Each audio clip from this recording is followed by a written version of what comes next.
clarification on this amendment. Mr. Roy? Is that Mr. Roy? Yes, ma'am. I do seek recognition. You're recognized for 5 minutes. I thank the chair. I'd like to associate myself with the remarks of my friend, Mr. Massey from Kentucky. Look, I very much appreciate the sentiment of what is driving Mr. Issa, my friend's amendment. People in Texas are absolutely beside themselves that we have wide open borders, that we had the press secretary to the President of the United States just the other day acknowledge that, yeah, we're going to have a big executive order mandating that the American people have to run around showing their vaccine status in order to do X, Y, or Z. But then, no mandate on what we're dealing with those at the border. Importantly, that there are many people coming across the border who are COVID positive, and you're not going to do a darn thing about it. That's the truth. In fact, the White House press secretary basically said so at a press conference.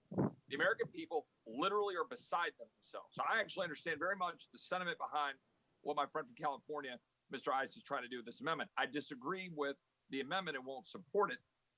And here's why. I do not believe that we should be admitting these individuals to the United States. We should not. This is what Title 42 in our health codes does.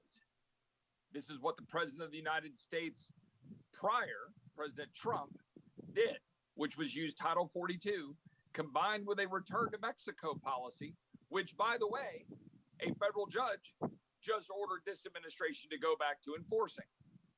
If you combine those two things, we can have sanity at our border. We could stop having wide open borders where fentanyl is coming into our nation and destroying our youth and killing Americans.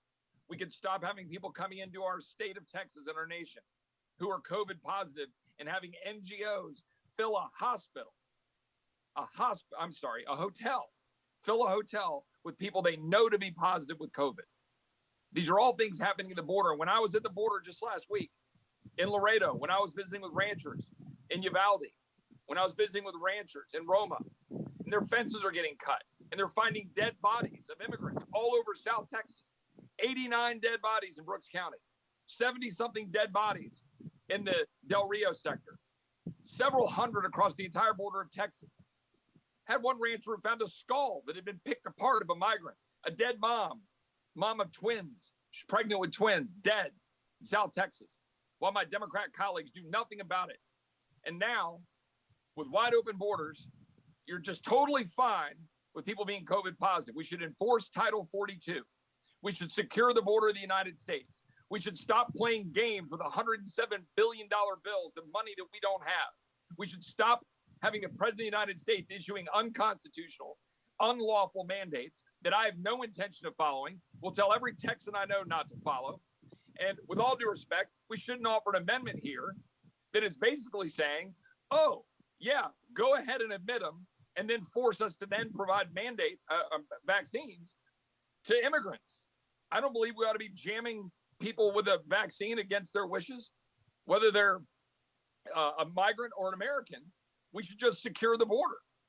And then we should stop the crisis that way instead of giving in to this Overton window shifting by Democrats who don't give a damn about securing our border.